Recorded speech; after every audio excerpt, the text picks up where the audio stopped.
آفاق کے ہر گوشے میں قرآن سنا کر۔ السلام علیکم ورحمۃ اللہ تعالی وبرکاتہ۔ نحمده ونصلي على رسوله الكريم، اما بعد فاعوذ بالله من الشيطان الرجيم، بسم الله الرحمن الرحيم۔ يا أيها الذين آمنوا اتقوا الله وكونوا مع الصادقين، صدق الله مولانا العظيم وصدق رسوله النبي الكريم الأمين، ونحن على ذلك لمن الشاهدين والشاكرين، والحمد لله رب العالمين۔ تاجدار عرب و عجم کی بارگاہ طیبہ میں بلند آواز کے ساتھ درود پاک پڑھیں۔ اللهم صل على سيدنا ومولانا محمد معدن الجود والكرم وعلى آله وبارك وسلم، صلاة وسلام عليك يا رسول الله صلی اللہ تعالی علیہ وسلم۔ پہلے ایک حدیث پاک سنیں۔ سرکار دو عالم صلی اللہ تعالی علیہ وسلم ارشاد فرماتے ہیں، جب کوئی میرا ماننے والا ایک مرتبہ میرے اوپر صدق دل سے درود پاک پڑھتا ہے۔ سرکار نے کیا کہا کہ ایک مرتبہ جب کوئی میرا امتی میرے اوپر صدق دل سے درود پاک پڑھتا ہے تو اللہ رب العزت اس بندے پر 10 رحمتیں نازل فرماتا ہے۔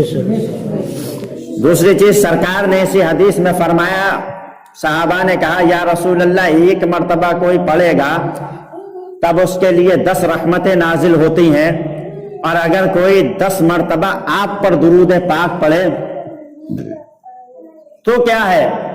تو سرکار دو عالم صلی اللہ علیہ وسلم نے ارشاد فرمایا، جب کوئی 10 مرتبہ مجھ محمد پر درود پاک پڑھتا ہے اللہ رب العزت اس پر 100 رحمتیں نازل فرماتا ہے۔ پھر سوال کیا یا رسول اللہ اگر کوئی 100 مرتبہ آپ پر درود پاک پڑھے تب؟ تو سرکار ارشاد فرماتے ہیں جب کوئی 100 مرتبہ مجھ پر درود پاک پڑھتا ہے اللہ رب العزت اس پر 1000 رحمتیں نازل فرماتا ہے۔ آگے بڑھے اور سوال کیے یا رسول اللہ اگر کوئی 1000 مرتبہ آپ پر درود پاک پڑھے تب کیا؟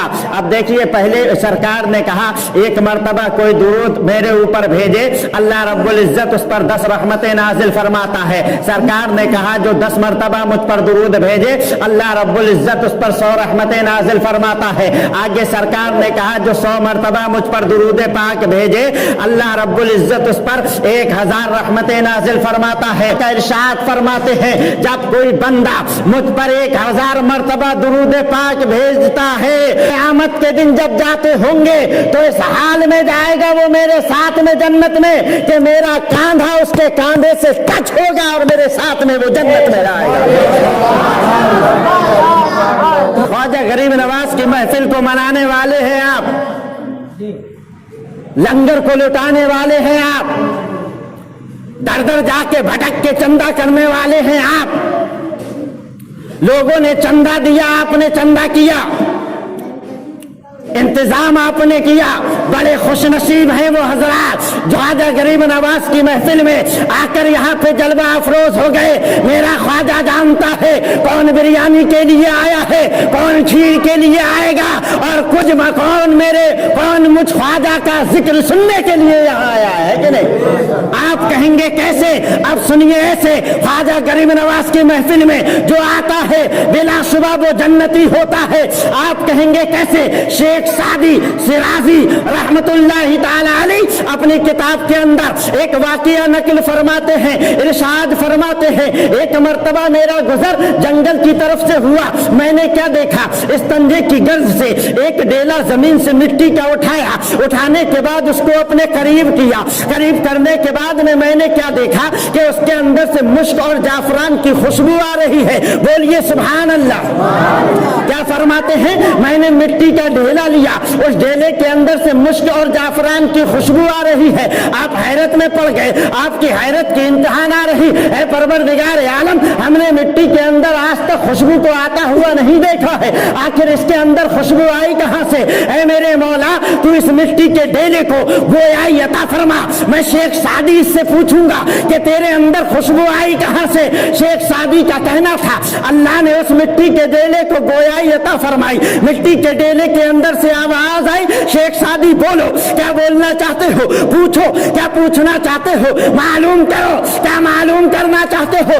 آپ نے ارشاد فرمایا, اے مٹی کے ڈیلے, میں شیخ سعدی نے اپنی پوری زندگی میں مٹی کے اندر سے خوشبو کو آتا ہوا نہیں دیکھا ہے, لیکن تیرے اندر میں خوشبو پا رہا ہوں. آخر تیرے اندر خوشبو آئی کہاں سے؟ مٹی کے ڈیلے نے کہا تھا حضور یہ جو ہے میرے اندر سے خوشبو آ رہی ہے, یہ کمال میرا نہیں ہے. آپ نے فرمایا پھر کمال کس کا ہے؟ کہا حضور ایک عرصہ دراز تک میں گلاب کی ٹہنی کے سائے میں رہا تھا, میری چھاتی کے اوپر گلاب کا ایک درخت تھا, اس کے اوپر شبنم کے قطرے گرا کرتے تھے, وہ اپنے گرنے کے بعد میں مجھ زمین کے سینے پہ گرا کرتا تھا, اس قطرے کو میں اپنے اوپر جذب کر لیا کرتی تھی. شیخ سعدی, یہ جو آپ خوشبو سونگ رہے ہیں یہ کمال میرا نہیں بلکہ اس گلاب کے درخت کا ہے. بلا شبہ کہنا چاہتا ہوں, جب گلاب کے درخت کے سائے میں رہنے والا مٹی کا ڈیلا خوشبودار بن سکتا ہے, خواجہ غریب نواز کی محفل میں بیٹھنے والا بھی کل قیامت کے دن جنت کا حقدار بن سکتا ہے.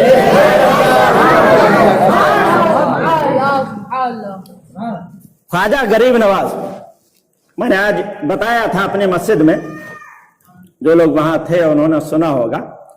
خواجہ غریب نواز رضی اللہ تعالی عنہ 530 ہجری میں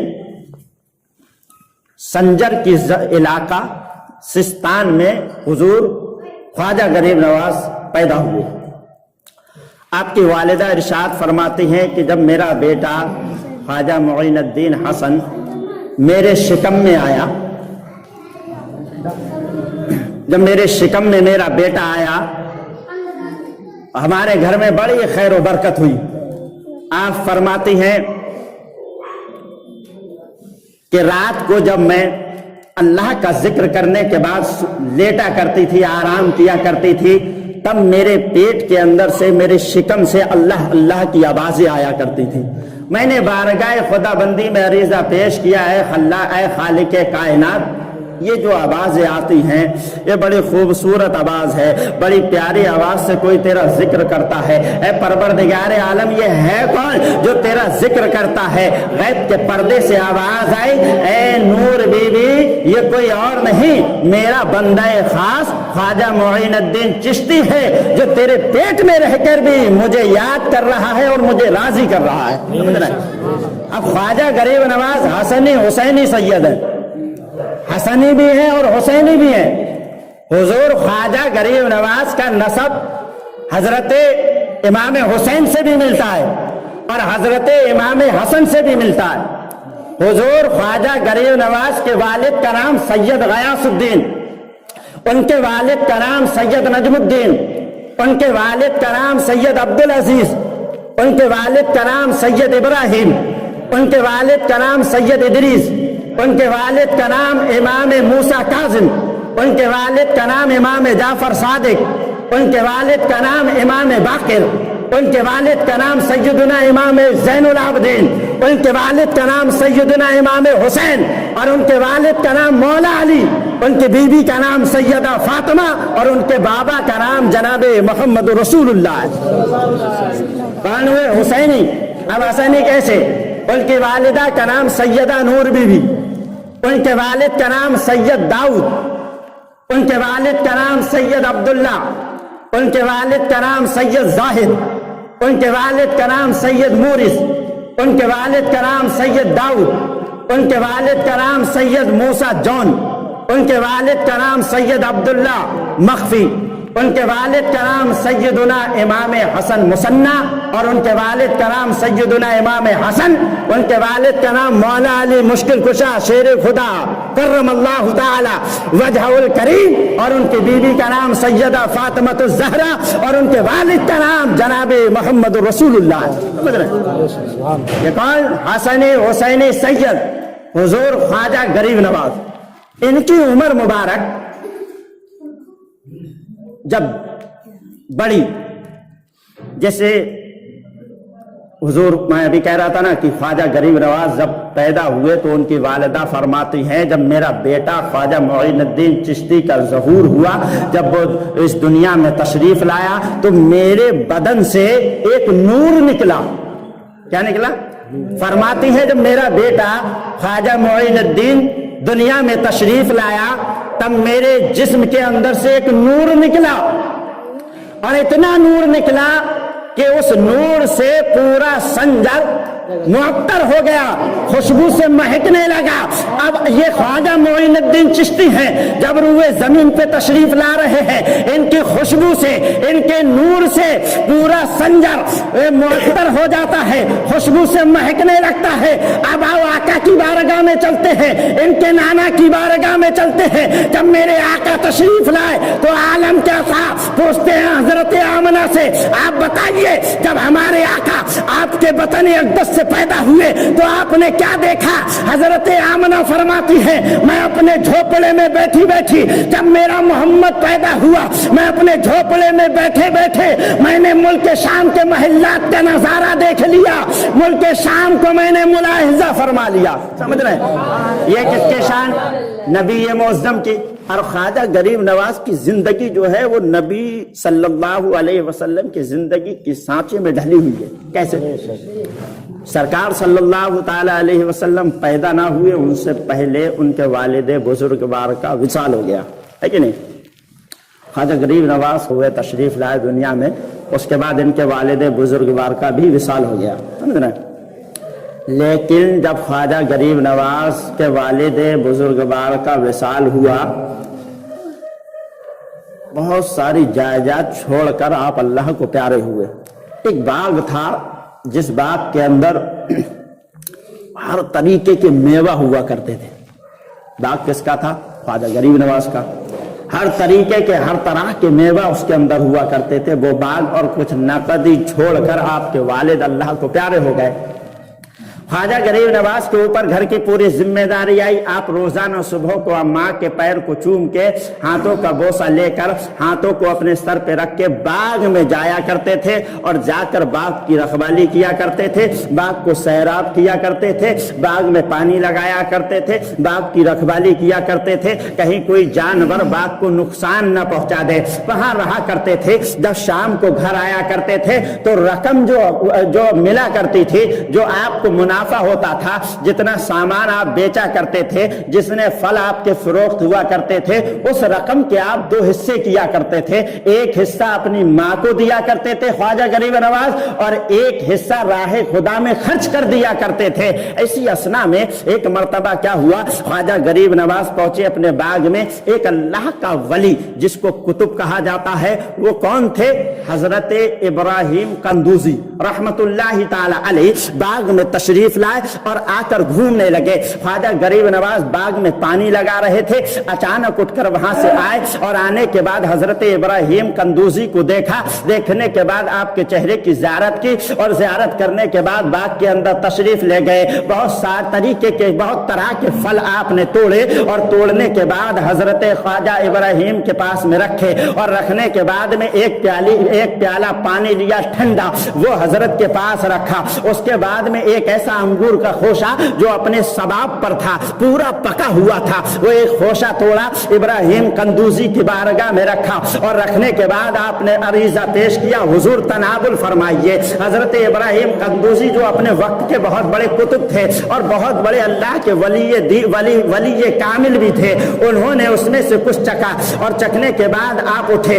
اٹھنے کے بعد آپ نے خواجہ غریب نواز کی پیشانی کو دیکھا۔ خواجہ غریب نواز کی عمر مبارک اس وقت کتنی تھی؟ 10 سال کی عمر حضور خواجہ غریب نواز کی تھی۔ آپ نے چہرہ خواجہ غریب نواز کا دیکھا، پیشانی کو ملاحظہ فرمایا۔ حضرت ابراہیم قندوزی سمجھ گئے یہ بچہ کوئی معمولی بچہ نہیں ہے، یہ بچہ جب آگے بڑھے گا تب اس سے اسلام کی بہت آبیاری ہوگی، یہ لوگوں کو کلمہ پڑھائے گا، جو راہ راست سے بھٹک چکے ہیں انہیں راہ راست پر لائے گا، بے نمازیوں کو نمازی بنائے گا، تہجد گزار بنائے گا، جو جھوٹ بولنے والے ہیں انہیں